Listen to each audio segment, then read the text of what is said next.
మనం ఈరోజు చెప్పుకోబోయేటువంటి టాపిక్ ఏమిటి అంటే అసలు లగ్నం నుంచి 12 భావాల్లో మీది మేషం నుంచి మేషము, వృషభం, మిథునం, కర్కాటకం, సింహం, కన్య, తులా, వృశ్చికం, ధనస్సు, మకరం, కుంభం, మీనం, ఏ లగ్నమైనా కానివ్వండి, ఏ రాశి అయినా కానివ్వండి.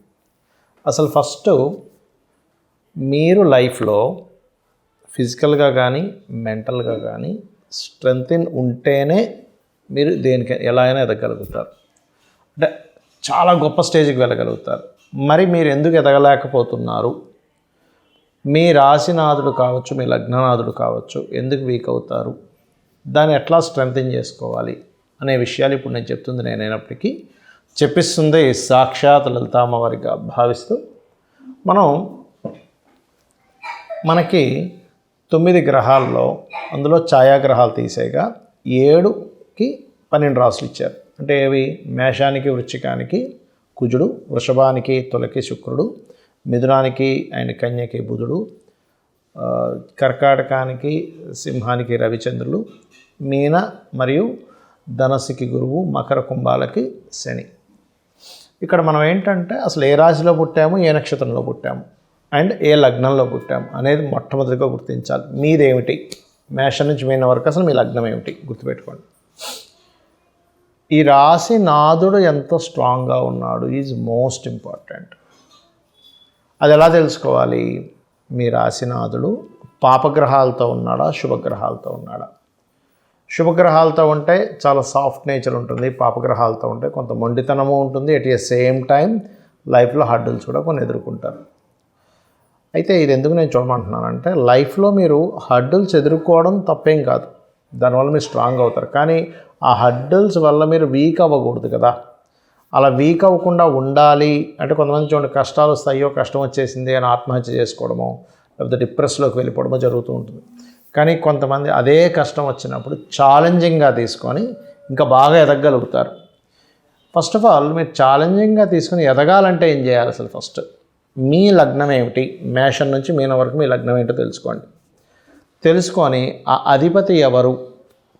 మేషము వృశ్చికం వారు అనుకోండి, కుజుడు అధిపతి కాబట్టి కుజగ్రహం దగ్గర దీపారాధన చేయడము, మరియు అదేవిధంగా మేషం అయితేనేమో నరసింహస్వామి అండ్ సూర్యభగవాను, వృశ్చికం అయితేనేమో సుబ్రహ్మణ్యేశ్వర స్వామి, దత్తాత్రేయుని ఆరాధన చేయండి. అప్పుడు మీరు ఆటోమేటిక్గా స్ట్రాంగ్ అవుతారు. పొద్దున్న లేవగానే మెడిటేషన్ చేయండి. ఖచ్చితంగా ఎటువంటి సిచ్యువేషన్స్ అయినా సరే ఎదుర్కొనేటువంటి శక్తి మీకు వస్తుంది. వృషభము తులకి అధిపతి శుక్రుడు, శుక్రగ్రహం దగ్గర దీపారాధన చేయడము, లేదా ఆ రాశిలో ఏదైనా పాపగ్రహం ఉన్నట్లయితే ఆ గ్రహాలకి దీపారాధన చేయడం చేస్తుండాలి. మరియు అదేవిధంగా లక్ష్మీదేవి యొక్క ఆరాధన, లక్ష్మీదేవి ధ్యానం చేస్తూ నిద్రలేవండి. ఖచ్చితంగా మీరు లైఫ్లో ఎదుగుతారు. ఇక మిథునము కన్యకి బుధుడు అధిపతి, బుధగ్రహం దగ్గర దీపారాధన, అందులో ఏదైనా పాపగ్రహాలు ఉంటే ఆ గ్రహాలకు దీపారాధన చేస్తూ విష్ణు సహస్రనామాలు ఓం నమో నారాయణాయ అని ఉదయం నిద్రలు ఇచ్చిన వెంటనే మీరు చేసుకోండి, ధ్యానం చేసుకోండి. ఇక కర్కాటకానికి చంద్రుడు కాబట్టి రాజరాజేశ్వరి అమ్మవారు అండ్ చంద్రుడి దగ్గర, సింహానికి రవి కాబట్టి సూర్యభగవానుడి దగ్గర మరియు సూర్య ఆరాధన చేయడము, మరియు గురువు రాసులైనటువంటి ధనస్సు మీన లగ్నాలకి గురువు అధిపతి కాబట్టి గురుగ్రహం దగ్గర దీపారాధన చేయడము, మరియు మీరు నిద్రలేస్తూనే దక్షిణామూర్తి ఆరాధనతో నిద్రలేవండి.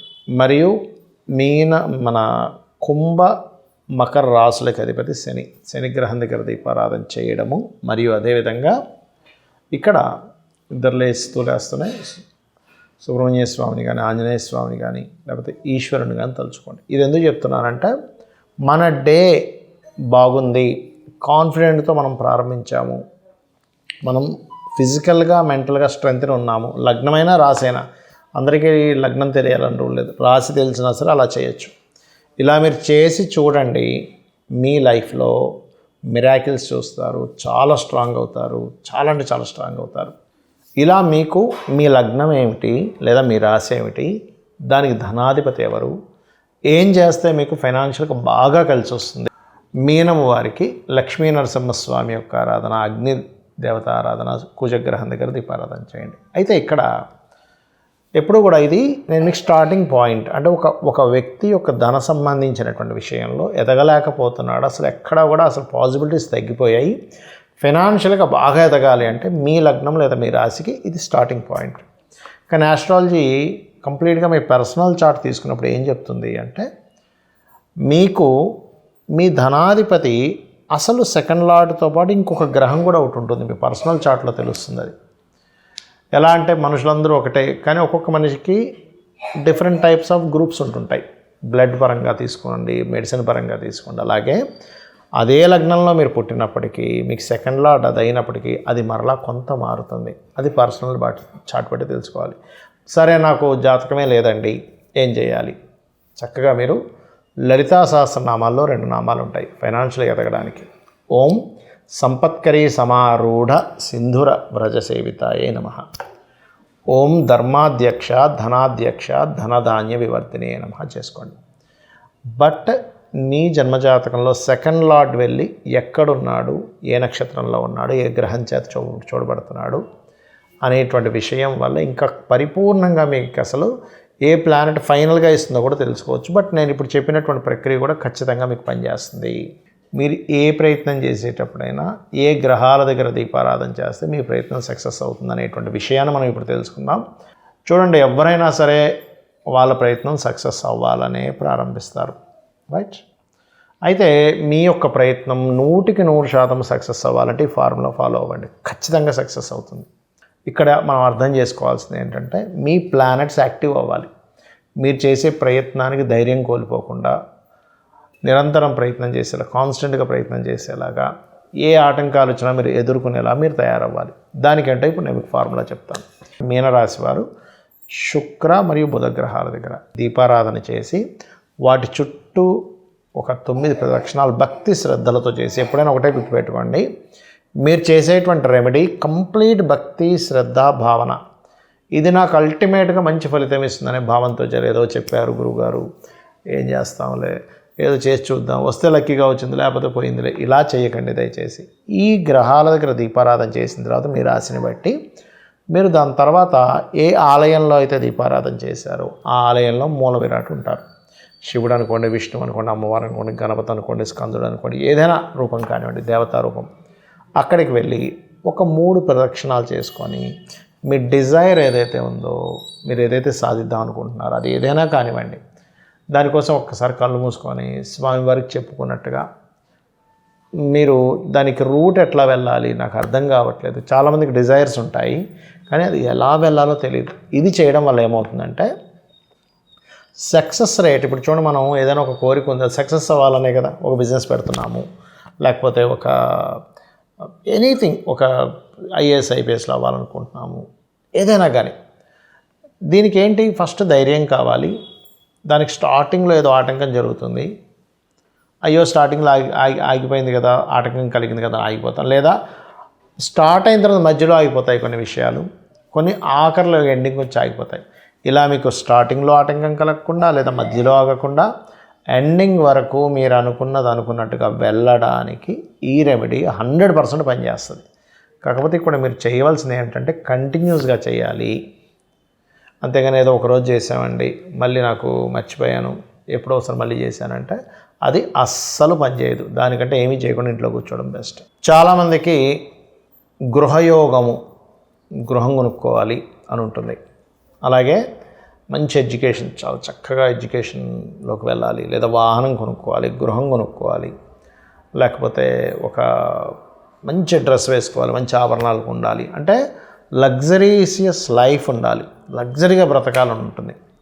మరి దానికి ఎలాగా, అసలు జాతక చక్రంలో ఒక లగ్జరీ లైఫ్ అనేటువంటి విషయం మనం బిల్డ్ చేసుకోవాలి అంటే ఏం చేయాలి? మీనం వారు మన బుధగ్రహం దగ్గర దీపారాధన, విష్ణు సహస్రనామాలు చేయండి. అయితే ఇక్కడ మీకు మళ్ళీ ఇంకోసారి చెప్తున్నాను, మీ లగ్నం నుంచి 4వ స్థానం లేదా మీ రాశి నుంచి 4వ స్థానంలో ఏదైనా పాడు చేసే గ్రహాలు ఉన్నట్లయితే అది ఇంక మరింత ఎక్కువ ప్రభావం చూపిస్తుందని అర్థం. ఒకటి, ఆ గ్రహాలకు సంబంధించిన దానం ఇవ్వాలి. ఎలా అంటే ఇప్పుడు చూడండి, మనం ఒక పాత్ర ఉంది, ఆ పాత్రలో ఏదైనా ఒక పదార్థాన్ని వేసుకొని తిందాం అనుకుంటున్నాం. ఆ పాత్ర మురికిగా ఉందనుకోండి, అందులో పదార్థం వేస్తే ఆ పదార్థం కూడా ఎలా పాడవుతుందో, ఫస్ట్ ఆఫ్ ఆల్ మీ జన్మజాతకం నుంచి 4వ అధిపతి పాడయ్యాడు అనుకోండి, ఆ పాడవడం వల్ల మీరు మళ్ళీ ఇంకోటి ఏదైనా ప్రాపర్టీ కొనడం వల్ల అది క్లియర్ చేసుకోకుండా ఇబ్బంది పడుతూ ఉంటారు. కాబట్టి ఫస్ట్ పాయింట్ నెంబర్ 1, మీ జాతకంలో కనుక ప్రాపర్టీ యోగం బాగపోతే జీవిత భాగస్వామి లేదా పిల్లలు ఇంట్లో వాళ్ళ పేరు మీద కొనుక్కోండి. రెండవది దానికి ఏమైనా మహాదశలు ఏమైనా పాడవుతున్న దశలు వచ్చాయా లేదా చెక్ చేసుకోండి. పాడవుతున్న దశలు వస్తే కనుక ఖచ్చితంగా వేరే వాళ్ళ పేరు మీదే కొనుక్కోవాలి. అలాగే ఇక్కడ ఏంటంటే ఏ పర్టికులర్ పీరియడ్లో కొంటే మంచిదని కూడా ఉంటుంది ప్రతి జాతకానికి. ఈ పర్టికులర్ ఇయర్లో, ఈ పర్టికులర్ మంత్స్లో చాలా బాగుంటుంది, ఈ పర్టికులర్ మంత్స్లో కొనకూడదని ఉంటుంది. అలాంటివి పొరపాటును కూడా తప్పిదాలు చేయకండి, అన్ని విధాలా బాగుంటుంది. మరియు దీంతోపాటు మీరు లలితా సహస్రనామాల్లో పర్టికులర్గా చూసుకున్నట్లయితే అమ్మవారి యొక్క నామాలు అన్నీ కూడా చేసుకోవచ్చు. లేదు అని అనుకుంటే ముఖ్యంగా మీరు ఓం గృహతోరణ చిల్లికాయై నమః అని కూడా చేసుకోవచ్చు. ఓం వదనస్మర మాంగళ్య గృహతోరణ చిల్లికాయై నమః, ఇది పూర్తిగా చేసుకుంటే ఇంకా మంచిది. అయితే దీంతోపాటు మణిద్వీప వర్ణన చేసుకోవడం ద్వారా కూడా మీకు గృహయోగం కలుగుతుంది. రాజకీయ యోగము, సంతానము మరియు ఇంటలెక్చువల్ పెరగాలన్నా లేకపోతే షేర్ మార్కెట్లు బాగా రాణించాలన్నా మీ పంచమ స్థానం బాగుండాలి. మీరు ఏ లగ్నంలో పుట్టినా, ఏ రాశిలో పుట్టినా కూడా మొట్టమొదటిగా మీ యొక్క పంచమ స్థానం ఎంత ఇంప్రూవైజ్ అవుతే అంత బాగుంటుంది. అయితే మీ పంచమ స్థానం చాలా బాగుండాలి, అది పుట్టినప్పుడు ఉండేటువంటి దానికంటే కూడా మీరు ఎదుగుతున్న కొద్దీ ఇంకా మరింత బలపడాలి అంటే ఏం చేయాలి? ఇక మీనం వారు చూసుకున్నట్లయితే మీరు చంద్రగ్రహం దగ్గర దీపారాధన చేస్తూ రాజరాజేశ్వరి అమ్మవారి యొక్క ఆరాధన చేయండి. ఈ ప్రక్రియ పాటించడం వల్ల ఏమవుతుందంటే, ఒకటి మంత్రబలం పెరుగుతుంది, అంటే మీకు దైవబలం పెరగడము, మరియు ఈ దైవబలం ఎప్పుడైతే పెరుగుతుందో రుణరోగ శత్రుత్వాల నుంచి తగ్గడము, సంతానం కలగడము, రాజకీయంగా ఎదగడము, నిర్ణయాలు పర్టికులర్గా మీరు తెలివిగా కొన్ని నిర్ణయాలు తీసుకోవడం ద్వారా కూడా మీరు లైఫ్లో చక్కగా ఎదగడం కూడా జరుగుతుంది. అయితే ఇది రోజు చేయండి, ఖచ్చితంగా మీరు ఫలితం చూస్తారు. మరియు నక్షత్రము, రాశి, లగ్నం ఏమీ తెలియనటువంటి వారు పర్టికులర్గా సూర్య నమస్కారాలు రెగ్యులర్గా చేసుకోవచ్చు. లేదు అంటే మీరు ఓం భానుమండల మధ్యస్థ భైరవి భగవాని నమః అని చెప్పి చేసుకోవచ్చు. చాలామంది ఏంటంటే వాళ్ళ టైం బాగోనప్పుడు చూసుకునేది చాలా మట్టుకు ఏలినాటి శని నడుస్తుంది, అర్ధాష్టమి శని నడుస్తుందా, అష్టమి శని నడుస్తుందా, సర్పదోషాలు ఏమైనా ఉన్నాయా, పుట్టిన నక్షత్రం బాగాలేదా, అసలు మహాదశలు ఏం నడుస్తున్నాయి, అంతర్దశలు ఏం నడుస్తున్నాయి, ఇవన్నీ చెక్ చేసుకుంటూ ఉంటారు. కానీ జనరల్గా అందరూ చెక్ చేసుకునేది ఏంటంటే కేవలం ఏలినాటి శని, అర్ధాష్టమి శని ఏమైనా దోషాలు ఉన్నాయని చెక్ చేస్తారు. ఫైన్, మంచిదే, అందులో ఎటువంటి సందేహం లేదు. కానీ మీరు ఎప్పుడు కూడా ప్రాపర్గా మీ జన్మజాతకంలో అసలు మీకు ఏ యోగం ఉంది, ఆ యోగం ఎన్ని రకాలుగా ఉంది అనేది తెలుసుకోగలగాలి. ఒకటి మనం చూస్తూ ఉంటాం, చూడండి, వాళ్ళ దగ్గరికి వెళ్ళారండి, నాకు గజకేసరి యోగం ఉందని చెప్పారు, నాకు బుధాదిత్య యోగం ఉందని చెప్పారు, నాకు ఫలానా అనఫాసునఫ యోగాలు ఉన్నాయని చెప్పారు అంటుంటారు. అంటే యోగం ఉండడం వేరు, మీకు అది వర్తిస్తుందా లేదా, అంటే మీకు అది ఎలిజిబులా కాదా దానికి. అదేవిధంగా మీకు ఆ దశలు వస్తున్నాయి అంటే ఎలా అంటే, ఉదాహరణకి గవర్నమెంట్ ఒక పథకం పెట్టింది, కానీ ఆ పథకం గవర్నమెంట్ ఉదాహరణకి కొన్ని గవర్నమెంట్ జాబ్స్ తీసింది. మీరు ఏజ్ ఎలిజిబిలిటీ లేకపోయినా ఆ జాబ్ మీకు రాదు. మీరు దానికి సంబంధించి చదువుకొని ఎగ్జామ్లో సక్సెస్ అవ్వకపోయినా దానికి మీరు ఎలిజిబుల్ కాదు కదా. అలాగే చాలా రకాల ఎలిజిబిలిటీస్ ఉంటాయి గవర్నమెంట్ ఏదైనా ఒక ఇది పెట్టినప్పుడు, లేకపోతే ఒక సంఘటన జరిగేటప్పుడు. అలాగే మన జన్మజాతకంలో ఉండేటువంటి యోగము వేటి మూలంగా అది యాక్టివ్ అవుతుందనేది తెలుసుకోగలగాలి. అంటే చిన్న ఎగ్జాంపుల్ చెప్తాను, ధనాన్ని తీసుకుందాం మనం. చిన్న ఎగ్జాంపుల్, మీ జన్మజాతకంలో ఫైనాన్షియల్గా ఎదగడానికి గవర్నమెంట్ ఆర్ మెడికల్ రిలేటెడ్ ధనయోగం ఉంది అనుకుందాం. మీరేం చేస్తున్నారు తెలియక సాఫ్ట్వేర్ రిలేటెడ్ సంబంధించి సాఫ్ట్వేర్ జాబ్స్లో తిరుగుతూ ఉన్నారు. ధనయోగాలు ఉన్నాయని చెప్పారండి, అద్భుతమైన ధనయోగం ఉందని చెప్పారు, కానీ నాకేం డబ్బులు రావట్లేదు. మీరు వెళ్ళాల్సిన route very clearly government or ఈ మెడికల్ రిలేటెడ్ రంగాల్లో ఉన్న యోగము. మీరు తిరుగుతుందేమో ఇక్కడ, ఎలా కనెక్ట్ అవుద్ది? లేదా టీచింగ్, ట్రైనింగ్ వీటిలో ఉంది, గురువు ఇస్తున్నాడు మీకు ధనయోగాన్ని, కానీ మీరు వెళ్ళి ఇంకోటేదో హోటల్ పెట్టుకున్నారు, ఎట్లా వస్తుంది? అంటే ఇక్కడ జ్యోతిష్ శాస్త్రం ఏంటంటే what is the way, what is the route, మీరు అసలు ఎటు వెళ్ళాలి, ఎందులోకి వెళ్తే మీరు ఫైనాన్షియల్గా సక్సెస్ అవుతారు అనే విషయం చెప్తుంది. ఇంకొంతమందికి ఒక యోగం ఉంటుంది, అది ఎటువంటి యోగం అంటే విదేశీ ధన యోగం, విదేశాల్లో ఉద్యోగం చేసే యోగం, అది ఉంటుంది. అది వదిలేసి ఇక్కడ లోకల్గా తిరుగుతూ ఉంటాడు ఆ వ్యక్తి. చాలామంది అవకాశాలు వస్తూ ఉంటాయి, మిమ్మల్ని అక్కడ పంపిస్తాం వస్తారంటే నాకు ఇష్టం లేదండి అంటుంటారు. ఇష్టం వేరు, యోగం ఉందని తెలుసుకొని ఆ యోగానికి తగ్గట్టుగా మనం స్టెప్ తీసుకోవడం వేరు. ఫస్ట్ ఆఫ్ ఆల్ మీ జన్మజాతకంలో అసలు ఏ యోగం ఉంది? ఇప్పుడు కొన్ని యోగాలు ఎలా ఉంటాయంటే వాటిని టచ్ చేయకూడదు, అవి అవయోగాలు అంటారు. అంటే చిన్న ఎగ్జాంపుల్ చెప్తాను. ఎవరికైనా సరే ప్రాపర్టీ మూలంగా అవయోగం యాక్టివ్ అవుతుంది అనుకుందాం. అలాంటప్పుడు వాళ్ళ పేరు మీద వాహనాలు కానీ, గృహాలు కానీ, స్థలాలు కానీ ఏవి పెట్టకూడదు. పెడితే ఏమవుతుంది? అక్కడి నుంచి అవయోగం ప్రారంభమవుతుంది. అది సింపుల్గా మరి పెట్టకూడదు అంటే ఎలాగండి? నా పేరు మీద ఉండకూడదు అంటే జీవిత భాగస్వామి ఉంటుంది, సంతానం ఉంటారు, తల్లిదండ్రులు ఉంటారు కదా, వాళ్ళ పేరు మీద చక్కగా కొనుక్కోవచ్చు. ఇలాగా ప్రతి జాతకానికి ఒక యోగం, ఒక అవయోగం. ఆ యోగాన్ని మీరు కనెక్ట్ అవుతూ ఉంటే మీ లైఫ్ ఆరోగ్యపరంగా కానివ్వండి, ప్రాపర్టీ పరంగా కానివ్వండి, ఫైనాన్షియల్ పరంగా కానివ్వండి, కీర్తి ప్రతిష్టలు కానివ్వండి, ఉద్యోగం వ్యాపారాల్లో ఎదుగుదల ఉంటాయి. ఏదైతే దేనైతే టచ్ చేస్తే ఇబ్బంది వస్తుందో, కొంతమంది చూడండి ఎవరినో ప్రేమించారు, ప్రేమించడం మూలంగా ఇబ్బంది అయ్యింది, రైట్, ఫైన్. ప్రేమించడం మూలంగా ఇబ్బంది కలిగినప్పుడు 5th హౌస్ పాడవుతుంది వాళ్ళకి. 5th హౌస్ పాడైనప్పుడు లవ్ రిలేటెడ్ ఇష్యూస్లోకి వెళ్ళడం వల్ల ఇబ్బంది అవుతుంది. ఇంకొంతమందికి 5th హౌస్ అంటే షేర్ మార్కెట్ స్థానం పూర్తిగా పాడవుతుంది. వీళ్ళు వెళ్ళి షేర్ మార్కెట్లోకి వెళ్తారు, అక్కడ డిస్టర్బ్ అవుతారు. ఇంకొంతమందికి వివాహ జీవితం పాడవుతుంది. అలాంటప్పుడు ఫస్ట్ మ్యారేజ్ చేసుకొని అది కోర్టు కేసెస్ అయ్యి డిస్టర్బెన్సెస్ అయ్యి సెకండ్ మ్యారేజ్లోకి వెళ్తుంది. మరి అప్పుడు ఎలాంటి వివాహం చేసుకోకుండా ఉండాలంటే అది కాదు అర్థం. అక్కడ వివాహాన్ని ఇచ్చే ప్లానెట్ ఏ ప్లానెట్ అయితే పాడు చేస్తుందో ఆ ప్లానెట్కి సంబంధించినటువంటి రెమెడీ చేసుకుంటాం. అంటే ఎలా అంటే ఇప్పుడు చిన్న ఎగ్జాంపుల్, మనకి ఏదైనా ఫుడ్ పడదు అనుకుందాం అనుకోండి, ఆ ఫుడ్ వరకు అవాయిడ్ చేస్తాం కానీ కంప్లీట్గా పూర్తిగా అన్నం తినకుండా ఉన్నాం కదా.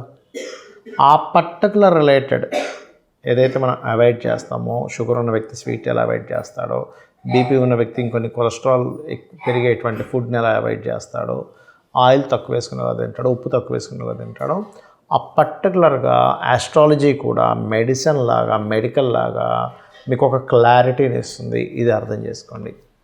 శ్రీమాత్రే నమః.